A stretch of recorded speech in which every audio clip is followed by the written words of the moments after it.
Mission এডুকেশনের YouTube চ্যানেলে আবার সবাইকে স্বাগত। আজকে আর একটা নতুন ক্লাস নিয়ে আমরা চলে এসেছি তোমাদের অনেক সুবিধার্থে। সায়েন্সের আজকে সায়েন্স বেস তোমাদের ক্লাস হবে। বিগত বছরের বেশ কিছু প্রশ্নর আলোচনা আমরা এখানে দেখতে পাবো, সেই প্রশ্নগুলোরই আলোচনা করব। গত সপ্তাহে এরকম একটা আলোচনা হয়েছিল, আজকেও বেশ কিছু কমন প্রশ্ন নিয়ে আলোচনা তোমাদের করানো হবে বা দেখা হবে। তো দেখতেই পাচ্ছ এখানে লেখা হয়েছে প্রিভিয়াস ইয়ার কোয়েশ্চেন্স কিছু আছে, পুরোনো বছরের বিগত বছরের কিছু প্রশ্ন আছে, সেই প্রশ্নগুলোকে দেখা যাক কেমন প্রশ্ন এসেছিল বা কি হয়েছিল। প্রশ্নগুলো দেখলেই বুঝতে পারবে তোমরা। তো আমরা সরাসরি প্রশ্নপত্রে চলে এলাম। প্রথম প্রশ্ন 1 নম্বর প্রশ্নতে আমরা চলে এসেছি। এটা আমাদের লেডি কনস্টেবলের প্রিলিমসে কিছু 2023 সালে এই প্রশ্নটা এসেছিল, সেই প্রশ্নটা তোমাদের এবার দেখাচ্ছি। তো কি আছে এখানে দেখো, প্রশ্নটা ভালো করে দেখো। তো এখানে দেখো কথাটা লেখা আছে এনার্জি কারেন্সি। এই কথাটা আমরা কোথায় শুনেছি, এটা প্রথমে আমাকে ভাবতে হবে কথাটা কোথায় শুনেছি। না, এই কথাটা শুনেছি যখন কোষ পড়াশোনা করেছি, কোষ পড়তে গেছিলাম, উদ্ভিদ কোষ, প্রাণী কোষ, কোষের গঠন, কোষের মধ্যে অনেক অঙ্গাণু থাকে, যেরকম lysosome, nucleus, plastid, Golgi body, এরকম অনেক কোষ অঙ্গাণু থাকে। তার মধ্যে একটা কোষ অঙ্গাণু যেটা থাকে সেটা মাইটোকন্ড্রিয়া। মাইটোকন্ড্রিয়াকে কোষের শক্তি ঘর বলা হয়ে থাকে। সেইখানে আমরা পড়েছিলাম এনার্জি কারেন্সি, অর্থাৎ এনার্জি নিয়ে কথাটা। তো সেটা কি, আবার উদ্ভিদের ক্ষেত্রে যখন সালোক সংশ্লেষ পড়তে গেছিলাম দুটো পর্যায়ে পড়েছিলাম, একটা হচ্ছে সালোক সংশ্লেষ, একটা হচ্ছে শ্বসন, যেখানে পড়েছিলাম যে শক্তি উৎপন্ন হয় এবং শক্তিটাকে কাজে লাগানো হয়, এগুলো পড়েছিলাম। তো এনার্জি কারেন্সি কথাটা মানেই দেখো এইগুলো সব সালোক সংশ্লেষের অংশ, শ্বসনের অংশ হিসেবে পড়েছিলাম। তো আমাদের উত্তর কি হচ্ছে, উত্তরটাকে আগে দেখে নিই। উত্তরটা আমাদের হচ্ছে এটিপি। এর পুরো কথা কি, অ্যাডিনোসিন ট্রাইফসফেট। অ্যাডিনোসিন ট্রাই, এটা হলে ডাই হতো, কিন্তু অ্যাডিনোসিন ট্রাইফসফেট। তাহলে এর সঠিক উত্তর কি হয়ে গেল, অ্যাডিনোসিন ট্রাইফসফেট। ওকে, ক্লিয়ার। পরের প্রশ্নতে চলে আসি। প্রশ্নগুলো দেখো খুব একটা শক্ত নয়, কিন্তু কমন প্রশ্ন, কিন্তু খুব একটা শক্ত প্রশ্ন না, কমন প্রশ্ন। পরের প্রশ্নটা দ্বিতীয় প্রশ্ন, একই পরীক্ষাতে এসেছিল। নিচের কোনটি ক্ষুদ্রান্তের অংশ নয়? এইটা একটু ভালো করে লক্ষ্য করবে এখনকার প্রশ্নতে। অংশ নয়, অংশ হিসেবে একটা দাগ দিয়ে দিলাম, ভুল হয়ে যাবে। প্রশ্নটা কি আছে, অংশ নয়।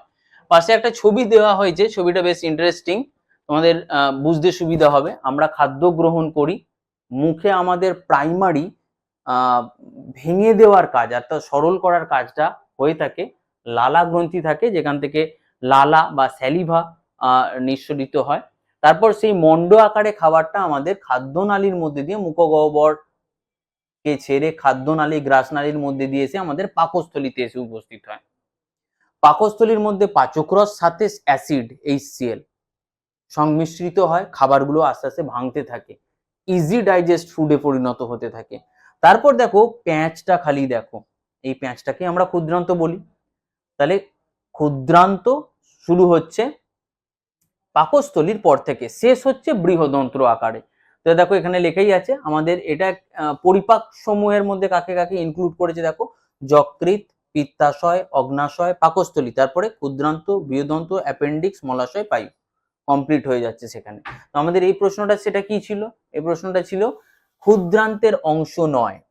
তাহলে এইখানের মধ্যে আগে উত্তরটাকে আমরা করে নিই।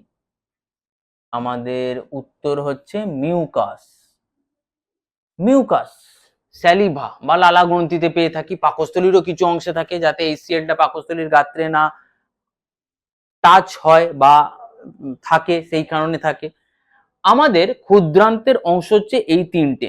তাহলে প্রথম ডিওডেনাম,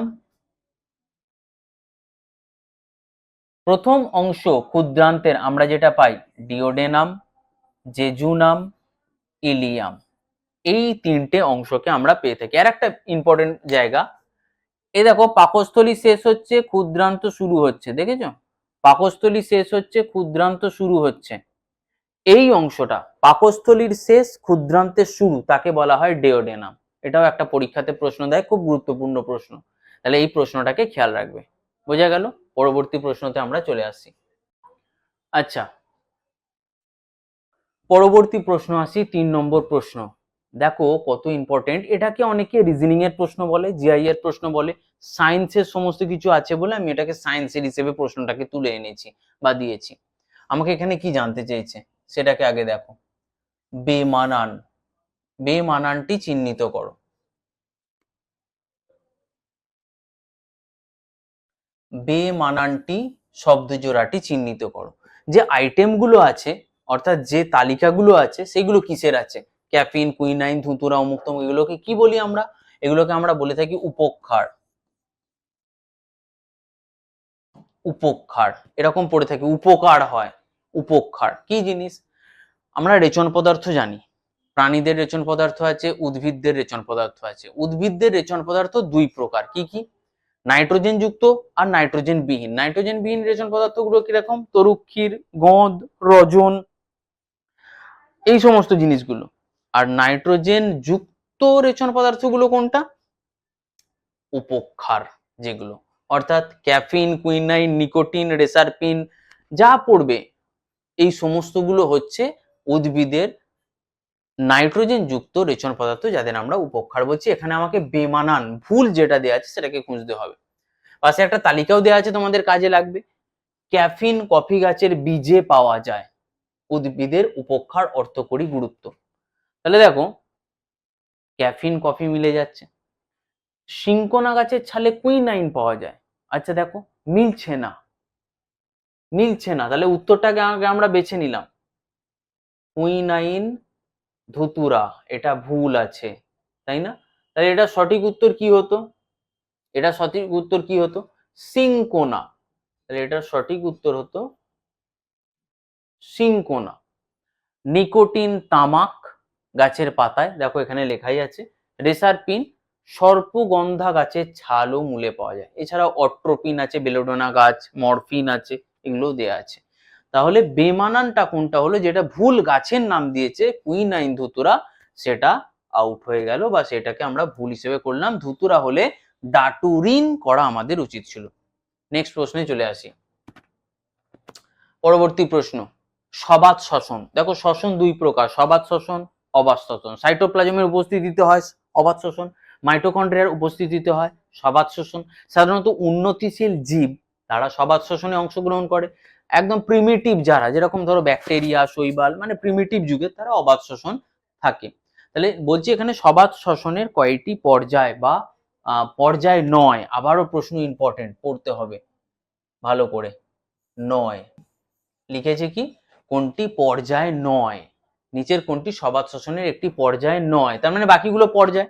দেখো সবাত শ্বসন পড়তে গিয়ে আমরা এই কথাগুলো পড়েইছিলাম, গ্লাইকোলাইসিস, ক্রেবস চক্র, এগুলো তো অনেকেরই জানা, শ্বসনে পড়েছিলাম। সালোক সংশ্লেষ, সালোক সংশ্লেষের পর শ্বসনটা সংগঠিত হয়। কিন্তু দেখো এইখানে একটা অপশন আছে ফার্মেন্টেশন, এই একটা ব্যাপার এখানে রয়েছে।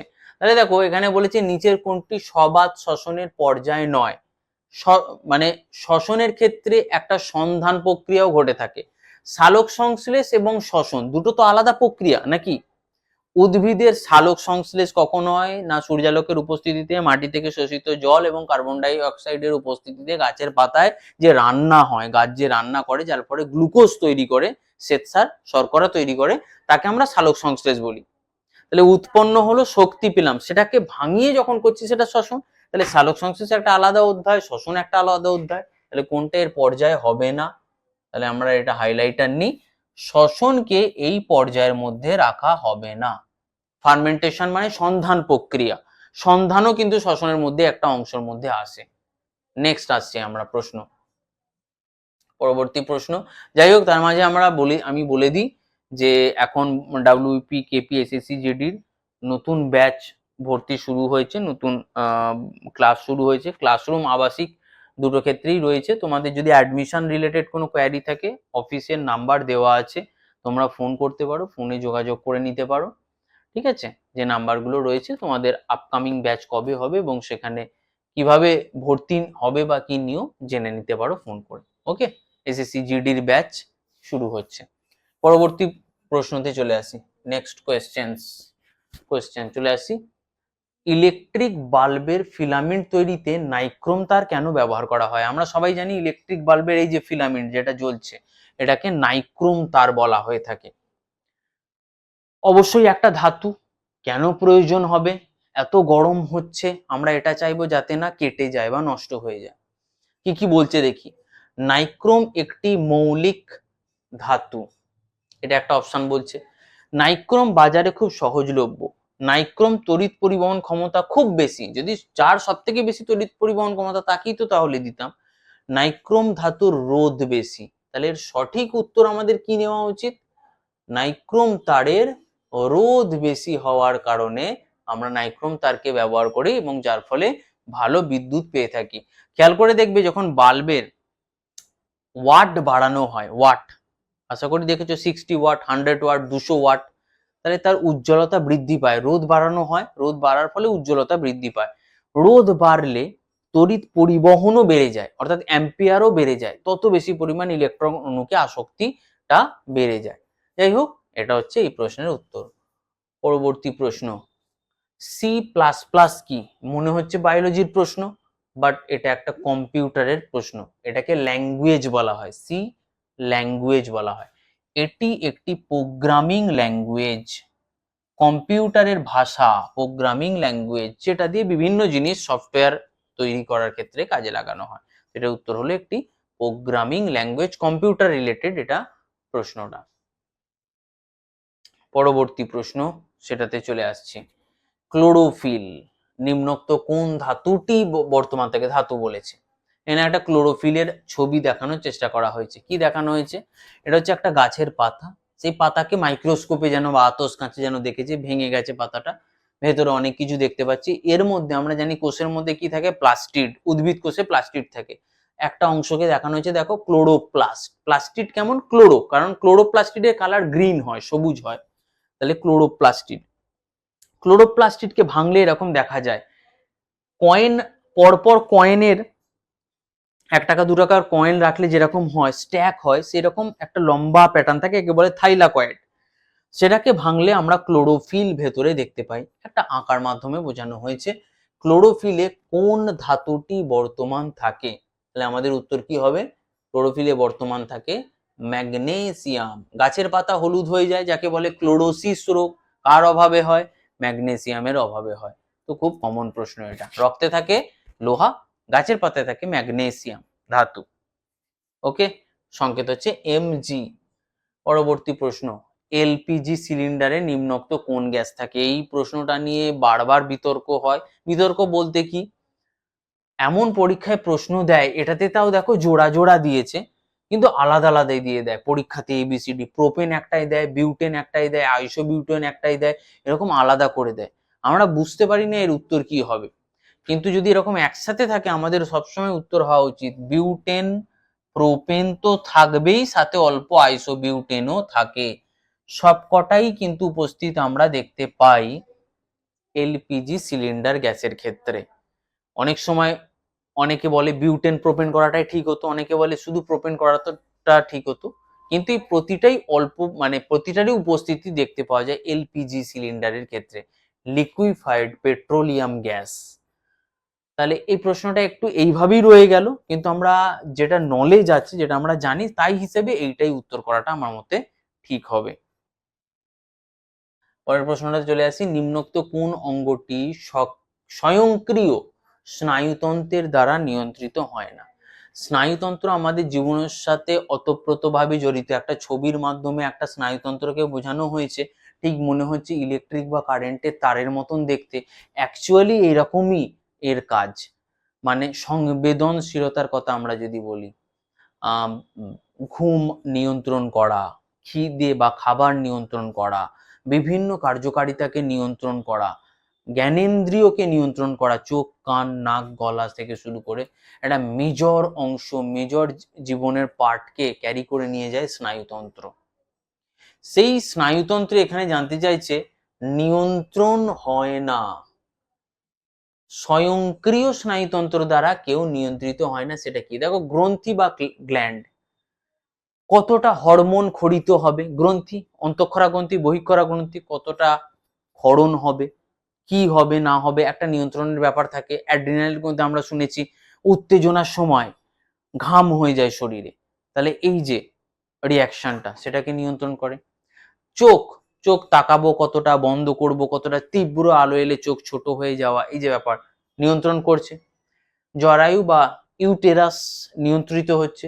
কিন্তু দেখো হৃদযন্ত্র যদি এরকম হতো, হঠাৎ মনে হলো আমার স্নায়ুতন্ত্রের একটুখানি থামিয়ে দিই হৃদপিণ্ডকে, তাহলে তো মানুষ মারা যাবে। তাহলে হৃদযন্ত্র বা হার্ট হচ্ছে নিয়ন্ত্রণ হবে না, অবিরাম ছন্দে যেরকম জন্ম থেকে চলা শুরু করেছে মৃত্যু পর্যন্ত, মৃত্যুর আগে পর্যন্ত একইভাবে চলে থাকবে। থেমে যাওয়া মানে জীবন শেষ বা মৃত্যু। তাহলে আমাদের এর উত্তর কি হলো? হৃৎপিণ্ডকে নিয়ন্ত্রণ করতে পারবে না, স্বয়ংক্রিয় নিয়ন্ত্রিত হয় না। উত্তর হবে হৃৎপিণ্ড। পরবর্তী প্রশ্নতে চলে আসছি। লেন্সের ক্ষমতা বা পাওয়ারের একক কি? একটা এখানে লেন্স মানে চোখকে বোঝানো হয়েছে, এটা কি ছবিগুলো দেখে পড়বে, চোখ পড়াতেও কাজে লাগবে, লেন্স তো একটা রইলই, যে কনজাংটিভিটা কোথায় থাকে, আইরিস কোথায়, লেন্স কোথায়, পিউপিল কাকে বলে, কর্নিয়া কাকে বলে, ঠিক আছে। তারপর হচ্ছে তোমার choroid কোনখানটা, retina কোনখানটা, optic nerve, optic স্নায়ু কোনখানটা, এই জিনিসটা একটা দরকার, এটা একটা পড়বে। আমাকে জানতে চাইছি লেন্সের ক্ষমতা, ডাক্তাররা যে মাপবে মিটারেই মাপে, কিন্তু ডিস্টেন্সটা মিটারে আর বলে না, সেটাকে আমাদের বলা হয় ডাক্তারি ভাষায়, এটাকে মিটারে কনভার্ট করা যায়, অবশ্যই কনভার্ট করা যায়। উত্তর হচ্ছে ডায়াপ্টার। আমরা এটাকে ডি দিয়ে প্রকাশ করে থাকি বা লিখে থাকি, কিন্তু এটাকে 1 ডায়াপ্টার সমান 1/মিটার কনভার্ট করা যায়, তো আমরা ডায়াপ্টার একক করলাম। পরবর্তী প্রশ্ন, কোন মশা ডেঙ্গু রোগ ছড়ায়? আমরা সবাই প্রায় জানি এর উত্তর, তো আমরা করেও দিলাম, এডিস মশা। এই সিচুয়েশন বর্ষাকালে খুব একটা সমস্যার ব্যাপার, মানুষের মৃত্যু অবধি ঘটে যায় এডিস মশার কারণে। একে বাঘ মশাও বলা হয়, কারণ বাঘের মতন ডোরা কাটা দাগ কাটা থাকে, সেজন্য একে বাঘও বলা হয়ে থাকে। তো এডিস মশার কারণে, স্ত্রী এডিস মশার কারণে তোমাদের ডেঙ্গু রোগ, একটা ভয়াবহ রোগ, ভাইরাস বলা যেতে পারে, সেই রোগ হয়ে থাকে। নেক্সট, এখানে মশাদের নাম দেওয়া হয়েছিল, তো আমরা এটাই করলাম। পরবর্তী প্রশ্ন, নিম্নোক্ত কোনটি শক্তির একক? আবার খেয়াল করার মতন প্রশ্ন নয়, খুব পরীক্ষায় এইগুলো করছে যাতে ছাত্রছাত্রীরা ভুল করে ফেলে ভালো করে প্রশ্ন না পড়ে, তাই প্রশ্ন সতর্কভাবে পড়তে হবে তোমাদের। আর্গ জুল সম্পর্ক মনে আছে কি? কার সাথে কত কি সম্পর্ক, ইয়েগুলো চেঞ্জগুলো মনে আছে? আচ্ছা, উত্তরটাকে আমরা করে দিই, তারপর লিখছি। পাস্কাল, আগে তো আমরা উত্তরটা করে দিলাম। এবার এখানে একটা কথা লিখি,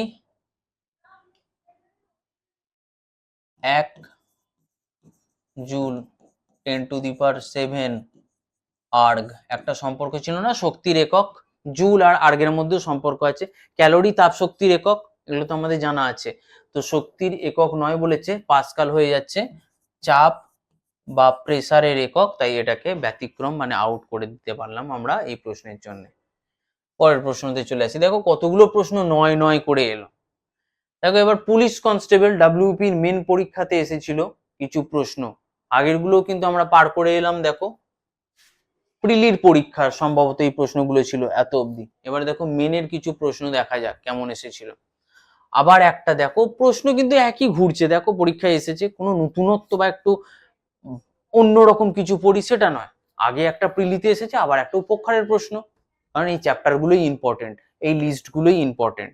তাহলে কোন নামক উপক্ষার, একটু আগেই বললাম নাইট্রোজেন যুক্ত রেচন পদার্থ উদ্ভিদের, তাকে উপক্ষার বলছি।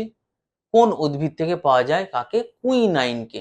এখানে লেখাই আছে সিংকোনা গাছ, তাহলে আমার উত্তর কি হয়ে যাচ্ছে? সিংকোনা গাছ। সিংকোনা গাছ থেকে আমরা পেয়ে যাচ্ছি কুইনাইন। আচ্ছা, যদি বাকিগুলোর ক্ষেত্রে আমরা বলি, তাহলে দেখো এখানে লেখাই আছে বেলেডোনা, অট্রোপিন বেলেডোনা গাছের পাতা ও মূল থেকে পাওয়া যায়, ঠিক আছে। পেনিসিলিয়াম আমরা তো জানি, সর্পগন্ধা দেখো রেসারপিন। তো এইগুলো কিন্তু খুব ইম্পর্টেন্ট, পরীক্ষার জন্য পড়তেই হবে, কোন গাছের কোন অংশ থেকে কোন উপকার পাওয়া যায়, তা সেটা কোন রোগ ঠিক করতে কাজে লাগে। রেডি করে ফেলবে এগুলোকে। পরের প্রশ্ন, নাইট্রিক অ্যাসিডের রাসায়নিক সংকেত কি? নাইট্রিক অ্যাসিডের রাসায়নিক সংকেত কি? বিভিন্ন রকম অ্যাসিডের এখানে ছবি দেওয়া হয়েছে। দইয়ে কোন অ্যাসিড থাকে? মৌমাছির হুলে, ভিনিগারে, প্রোটিনে, তেঁতুলে, আপেলে, পিঁপড়ের হুলে দেয়াই হয়েছে। নাইট্রিক অ্যাসিডের সংকেত কি? আমরা সহজ উত্তরটা করে দিই, HNO3, এটা হচ্ছে নাইট্রিক অ্যাসিডের সংকেত। তাহলে বাকি অ্যাসিডগুলোর কি নাম আছে? সালফিউরিক অ্যাসিড, এটা হাইড্রোক্লোরিক অ্যাসিড হয়ে গেল এটা। আর আরেকটা দেখো দেয়া আছে যেটা, সেটাকে আমরা চলতি কথা এটাকে আমরা বলে থাকি ফেনল, ফেনলের সংকেত। চলে আসি পরের প্রশ্নটায়। আচ্ছা, আবারও বলে দিই, অনলাইনেও তোমাদের WPKP স্পেশাল ব্যাচ শুরু হয়েছে। যদি প্রয়োজন হয় কিভাবে গুগল প্লে স্টোর থেকে অ্যাপ ইনস্টল করে তোমরা অনলাইন ক্লাসে যোগ দিতে পারো, হেল্পলাইন নাম্বার রয়েছে, যদি বুঝতে অসুবিধা হয় কিভাবে করবে তো যোগাযোগ অফিসে করতেই পারো, দেখো দেওয়া আছে, সে বলে দেবে। কোর্স ফিস কত দেওয়া আছে, WPKP প্র্যাকটিস ব্যাচ এবং অনলাইন রিভিশন ব্যাচ দেওয়া আছে, সেটা দেখে নিতে পারো। পরবর্তী প্রশ্নতে চলে আসি। আবার একটা চোখের ছবি আগেই দেখে এলাম, কারণ আইরিস লিখেছে। আইরিস মানব শরীরের কোন অংশে অবস্থিত থাকে? আইরিস, এই দেখো আইরিস লেখাই আছে এখানে, আইরিস। তাহলে এটার উত্তর কি হয়ে যাবে? চোখ, চোখে থাকে আমাদের আইরিস। পরের প্রশ্নতে চলে আসি। এবার বেশ কিছু সাজেস্টিভ প্রশ্ন আমি রাখছি আপকামিং এক্সামের জন্য, কয়েকটা সাজেস্টিভ প্রশ্ন রেখেছি যেগুলো মনে হচ্ছে আসলেও আসতে পারে বা খুব ইম্পর্টেন্ট। দেখি কেমন প্রশ্ন আছে। কোন ভিটামিনের রাসায়নিক নাম রাইবোফ্লাভিন? আবার দেখো ভিটামিনে চলে এলাম, দেখতে পাচ্ছ? আর ইম্পর্টেন্ট এই চ্যাপ্টারটা, ভিটামিন খুব ইম্পর্টেন্ট চ্যাপ্টার। কোন ভিটামিনের কি রাসায়নিক নাম, তার অভাবজনিত রোগ কি হয়, কোন খাবারে পাওয়া যায়? এখানে একটা খাবারের লিস্ট দিয়ে দেওয়া হয়েছে। Vitamin A, vitamin B1, B2, B করে এটা ভিটামিন কে, ই কিসে পাওয়া যায়, এরকম লেখা হয়েছে। হয়তো ছোট ছোট লেখা দেখতে পাচ্ছ না, ভেতরে আরো ইনফরমেশন ছিল। তো আমাদের এখানে চলে আসছি যে রাইবোফ্লাভিন কার নাম, তো প্রথমেই এর উত্তরটা করে নিই আমরা, B2 এর রাসায়নিক নাম, কিন্তু বাকিগুলো আমাদের যখন আছে আমরা এখানে লিখে নিতেই পারি। তো ভিটামিন সি আমরা চলে আসি, ascorbic acid. Vitamin D calciferol, cholecalciferol, calciferol. Vitamin E tocopherol, tocopherol. তাহলে এই রাসায়নিক নামগুলো কিন্তু খুব ইম্পর্টেন্ট, পরীক্ষার জন্য তোমাকে পড়তে হবে। নেক্সট হচ্ছে মানুষের রক্তের পিএইচ, মানে রক্তের গ্রুপ দেওয়া আছে, এ বি, এ বি ও দেওয়া আছে। সার্বজনীন গ্রহীতা দাতাকে কে আবিষ্কার করেছিলেন, রক্তের গ্রুপ কি আবিষ্কার করেছিলেন, খুব important. PH prohibited hydrogen, pH দ্বারা কি নির্ণয় করা হয়? পিএইচ এটা দ্বারা কি নির্ণয় করা হয়? অ্যাসিড, ক্ষার, লবণের মানে কোনটা কি সেটা নির্ণয় করা হয়। পিএইচ স্কেল 0 থেকে 14 পর্যন্ত থাকে, যার মিডিল হচ্ছে 7। 7 হচ্ছে বিশুদ্ধ জল, বিশুদ্ধ জল যাকে বলা হয় 7। 7 এর নিচে হলে, এইদিকে হলে কি হয়? অ্যাসিড, এইদিকে হলে কি হয়? ক্ষার বা বেস, এগুলো আমরা জানি। তো মানুষের রক্ত হয় ক্ষারীয় প্রকৃতির, 7.5। সমুদ্রের জল 10.5, 7 বিশুদ্ধ জল, 3.5 লেবুর জল, HCl অ্যাসিড জাতীয়। আমাদের উত্তর হলো 7.5 এবং উত্তর হলো ক্ষারীয়। উত্তর হলো মানুষের রক্তের প্রকৃতি ক্ষারীয়, কারণ 7-এর ওপর আছে। পরবর্তী প্রশ্ন, কোন অ্যাসিড সোনা গলিয়ে দিতে পারে? এখানে একটা অ্যাকোয়ারিজিয়া লেখাই আছে, দেখতে পাচ্ছ। এটাকে কি বলা হয়? অম্লরাজ বা অ্যাকোয়ারিজিয়া। সোনা একটা বরধাতু, চট করে গলতে চায় না, কারোর সাথে বিক্রিয়া করতে চায় না। এতটাই স্ট্রং অ্যাসিড বানাতে হয় যাতে সে গলতে চায়। দুজনকে মিলিয়ে তৈরি করা হয় aqua regia, HCl, HNO3, nitric acid, hydrochloric acid. কত কত 3:1 এই অনুপাতে বানানো হয়ে থাকে। ঠিক আছে, 1 আয়তন নাইট্রিক এর সাথে 3 আয়তন হাইড্রোক্লোরিক অ্যাসিডের সংমিশ্রণে তৈরি হয় অম্লরাজ বা অ্যাকোয়ারিজিয়া। বোঝা গেল? চলে আসছি পরবর্তী প্রশ্নতে। কোন বিস্তারের শব্দ তরঙ্গকে ইনফ্রাসাউন্ড? প্রশ্নটাকে ভালো করে পড়ো, কি বলেছে? প্রশ্নটাকে বলেছে ইনফ্রা কম, এর বিপরীত আল্ট্রা বা সুপারসনিক। 20,000 হার্জের বেশি, এটাকে বলা হয় আল্ট্রা বা সুপারসনিক, আল্ট্রা বা সুপারসনিক সাউন্ড। ঠিক আছে, এটাকে বলা হয় 20,000 হার্জের বেশি কম্পাঙ্ককে বলা হচ্ছে আল্ট্রা বা সুপারসনিক সাউন্ড। ওকে, 20,000 হার্জের বেশি, তাহলে ইনফ্রাটা কি? 20,000 হার্জের কম, তাহলে আমাদের উত্তর কি হয়ে গেল? 20,000 হার্জের কম। তাহলে 20, আমাদের মানুষের কানে শুনতে পাই কত? 20 থেকে 20,000 হার্জ, এই রেঞ্জের শব্দকে আমরা শুনতে পাই। বেশিটাও শুনতে পাই না, কমটাও শুনতে পাই না। কমটাকে ইনফ্রা বলে, বেশিটাকে আল্ট্রা বা সুপারসনিক বলা হয়ে থাকে। তাহলে উত্তর হয়ে গেল 20,000 হার্জের কম কম্পাঙ্ক। এগুলো জানি। শব্দ একটি অনু দৈর্ঘ্য তরঙ্গ, তবে যেরকম ভূকম্পন হয় অনুপ্রস্থ তার সাথে হয়ে থাকে, এই দূরত্বটাকে তরঙ্গ দৈর্ঘ্য বলা হয়। এটা তরঙ্গ নিচে থেকে শীর্ষ বলা হয়, বিস্তার বলা হয়। আছে, শব্দ ডিটেলসে আছে। নেক্সট এই প্রশ্নটা, সোডিয়াম বাইকার্বনেট দেখতে অনেকটা ব্যবহার করা হয়, আমরা সবাই জানি। আমরা খাবারে ব্যবহার করে থাকি সোডিয়াম বাইকার্বনেট। উত্তর কি হবে? খাবার সোডা। তো সোডিয়াম বাইকার্বনেট সংকেতটা লিখে রাখা অবশ্যই প্রয়োজন, পরীক্ষায় দিতে পারে। সোডিয়াম বাইকার্বনেট এটা ইম্পর্টেন্ট, কারণ সবাই গুলিয়ে ফেলে এটাকে, NaHCO3 গন্ডগোল করে ফেলে কোনটা কি। Sodium bicarbonate, bicarbonate NaHCO3। এবার তাহলে এইটা কি? Na2CO3, এইটুকু পার্থক্য রয়েছে, খুব মনে রাখাটা দরকার। এটাকে কি বলে? সোডিয়াম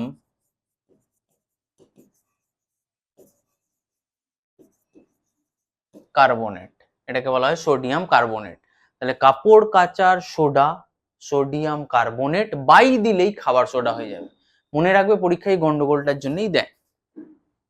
আচ্ছা, যদি তোমাদের ভিডিওগুলো ভালো লাগছে, এরকম যে আলোচনা হচ্ছে তোমাদের উপকার হচ্ছে, তাহলে যদি ভালো লাগে তাহলে ভিশন এডুকেশন চ্যানেলটাকে তোমরা সাবস্ক্রাইব করবে, লাইক করবে ভিডিও যেটা ভালো লাগে। কোনো প্রশ্ন থাকলে কমেন্টে অবশ্যই জানাবে, সময় সুযোগ করে তোমাদের প্রশ্নের উত্তর দিয়ে দেওয়া হবে। পরবর্তী আরো ভিডিও দেখার জন্যে তুমি বেল আইকন অন করে রাখো, যাতে নোটিফিকেশন পাও। আমি এরকম আরো কিছু প্রশ্ন নিয়ে তোমাদের সামনে আসবো, তোমাদের কাছে আসবো, এবং এরকম ধরনের কমন প্রশ্ন কি আসতে পারে, কেমন এসেছে বা কি হতে পারে, সেই প্রশ্নগুলো নিয়ে আলোচনা করব। তো আশা করি এতে তোমাদের পড়াশোনার উন্নতি হচ্ছে, ভালো লাগছে, করছো, এই আশা করি। এবং আজকে এইটুকুই, ক্লাস এখানে এন্ড করছি, ভিডিওটা এখানে এন্ড করছি। আশা করি তোমাদের ভালো লেগেছে। ওকে।